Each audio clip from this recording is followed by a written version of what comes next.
ಗುರು ನನ್ನ ಲೈಫಲ್ಲೇ ಇಷ್ಟು ದೊಡ್ಡ ಮೀನ್ ತಲೆನ ಇದೇ ಫಸ್ಟ್ ನೋಡ್ತಾ ಇರೋದು. ಆಮೇಲೆ ಮೀನ್ ತಲೆ ಸಾಂಬಾರ್ ಬಗ್ಗೆ ಕೇಳ್ತಾ ಇರೋದು ಇದೇ ಮೊದಲು. ಹಾಗೆ ನಮ್ಮ ಡಿ ಬಾಸ್ಗೆ ಫೇವರೇಟ್ ಹೋಟ್ಲ್ ಅಂದ್ರೆ ಇದು ತಪ್ಪಾಗೋದಿಲ್ಲ. ಎಲ್ಲಿ ಅಂತ ಕೇಳ್ತಾ ಇದ್ದೀರಾ? ಮಂಡಗದ್ದೆಯಲ್ಲಿರೋ ಹೋಟೆಲ್ ಭವಾನಿ ಅಂತ ಅಂದ್ಬಿಟ್ಟು. ಈ ಹೋಟೆಲ್ನ ನಾನು ಕೂಡ ರೀಸೆಂಟ್ ಆಗಿ ವಿಸಿಟ್ ಮಾಡಿದ್ದೆ. ಡಿ ಬಾಸ್ ಫ್ಯಾನ್ಸ್ ಯಾರೆಲ್ಲ ಈ ವಿಡಿಯೋನ ನೋಡ್ತಾ ಇದ್ದೀರೋ ಜೈ ಡಿ ಬಾಸ್ ಅಂತ ಕಮೆಂಟ್ ಮಾಡಿ. ಇಲ್ಲಿ ಮೀನ್ ತಲೆ ಸಾಂಬಾರು ಮತ್ತೆ ಫಿಶ್ ಸ್ಲೈಸ್ ಎಲ್ಲ ಸಿಕ್ಕಾಪಟ್ಟೆ ಫೇಮಸ್.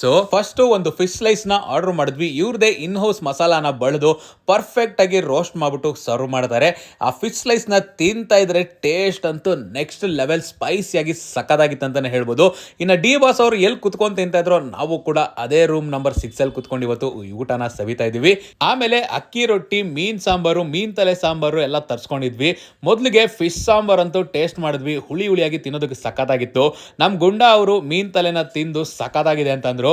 ಅಕ್ಕಿ ರೊಟ್ಟಿಗೆ ಕೊಟ್ಟಿರ್ತಕ್ಕಂಥ ಫಿಶ್ ಸಾಂಬಾರು ಮತ್ತೆ ಚಟ್ನಿ ಅದ್ಭುತವಾಗಿರುತ್ತೆ. ಒಟ್ಟಿನಲ್ಲಿ ನೀವು ಅಷ್ಟೇ ಶಿವಮೊಗ್ಗ ಕಡೆ ಹೋದವಾಗ ಮಂಡಗದ್ದೆಯಲ್ಲಿ